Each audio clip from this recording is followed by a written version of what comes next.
Hello అందరికీ, ఎప్పుడూ చేసే విధంగా కాకుండా ఈసారి ఇలా ట్రై చేసి చూడండి. దొండకాయ ఫ్రై మళ్ళీ ఇలానే చేయాలనిపిస్తుంది. దీనికోసం 400 గ్రాముల దొండకాయలు తీసుకొని ఇలా సన్నగా పొడుగ్గా కట్ చేసుకోవాలి. వీడియోలో చూపిస్తున్న విధంగా అన్నింటినీ ఇలా కట్ చేసుకొని పక్కన పెట్టుకోవాలి. ఆ తర్వాత ఒక కడాయి తీసుకొని అందులో 3 టేబుల్ స్పూన్ల ఆయిల్ యాడ్ చేసుకొని అది వేడెక్కిన తర్వాత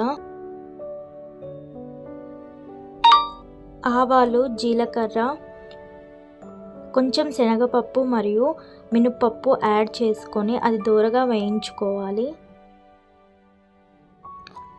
ఇలానే ఒక 2 ఎండుమిర్చి కూడా యాడ్ చేసుకోవాలి ఇందులో.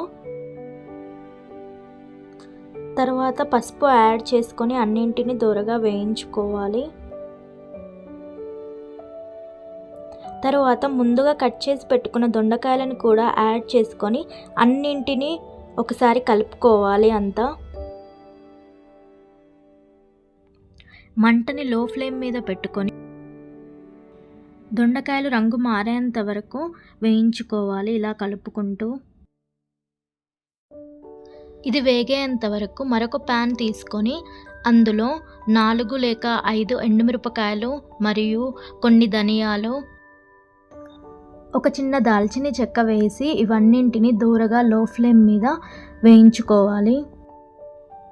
ఈ విధంగా ఇవి రంగు మారిన తర్వాత స్టవ్ ఆఫ్ చేసుకునే ముందు 1 టేబుల్ స్పూన్ కొబ్బరి పొడి కూడా ఇందులో యాడ్ చేసుకొని చక్కగా కలుపుకోవాలి.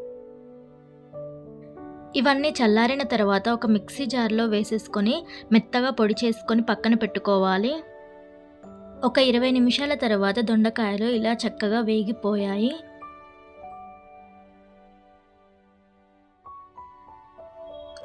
ఇప్పుడు ఇందులో ముందుగా చేసి పెట్టుకున్న పొడిని ఒక 1½ టేబుల్ స్పూన్ దాకా యాడ్ చేసుకోవాలి. ఒకసారి బాగా కలుపుకోవాలి అంతా.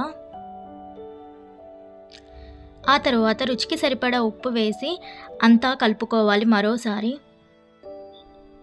ఇలా 5 నిమిషాలు కలుపుకున్న తర్వాత స్టవ్ ఆఫ్ చేసుకోవాలి. అంతే అండి, చాలా సింపుల్గా అండ్ క్విక్గా దొండకాయ ఫ్రై రెడీ అయిపోతుంది. ఇది పప్పులోకి కానీ సాంబార్లోకి కానీ సైడ్ డిష్గా చాలా బాగుంటుంది. నచ్చితే మీరు కూడా ట్రై చేయండి.